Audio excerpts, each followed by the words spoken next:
Baru-baru ini ada pertemuan sejumlah aktivis, akademisi, purnawirawan TNI Polri, dan tokoh masyarakat yang mengkritik jalannya pemerintahan Presiden Prabowo Subianto.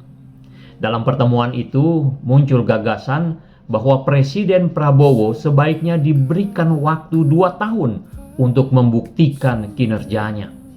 Dan apabila dinilai gagal, maka perlu dilakukan evaluasi politik secara serius. Gagasan ini lebih merupakan wacana dan tekanan politik dalam ruang demokrasi. Pertanyaannya, mengapa sebagian kalangan merasa kecewa? Ada beberapa kemungkinan. Pertama, faktor ekonomi. Sebagian masyarakat masih menghadapi tekanan biaya hidup, lapangan kerja yang belum merata, dan kekhawatiran terhadap kondisi fiskal negara.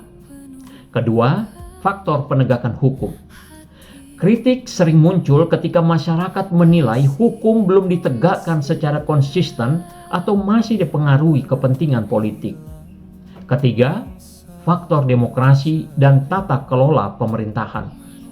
Sebagian aktivis menginginkan transparansi yang lebih besar, ruang kritik yang lebih luas, serta penguatan lembaga-lembaga pengawas negara.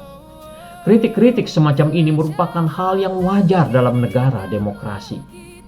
Meskipun demikian, penting dipahami bahwa ketidakpuasan politik tidak otomatis menjadi dasar pemakzulan.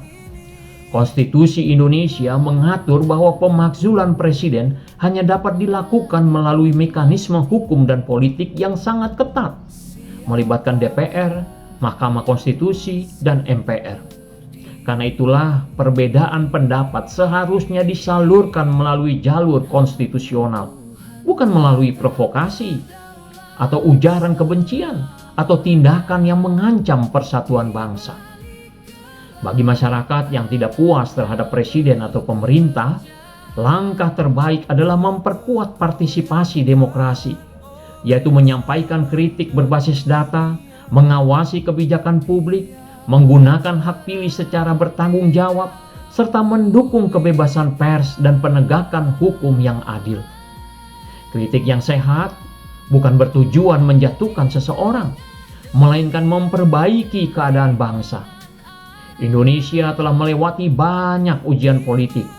Yang dibutuhkan hari ini bukanlah permusuhan antar kelompok, melainkan kedewasaan berdemokrasi.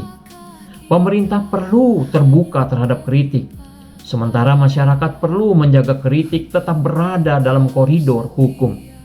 Dengan demikian, perbedaan pandangan tidak berubah menjadi perpecahan, melainkan menjadi energi bersama untuk membangun Indonesia yang lebih adil, sejahtera, dan bersatu.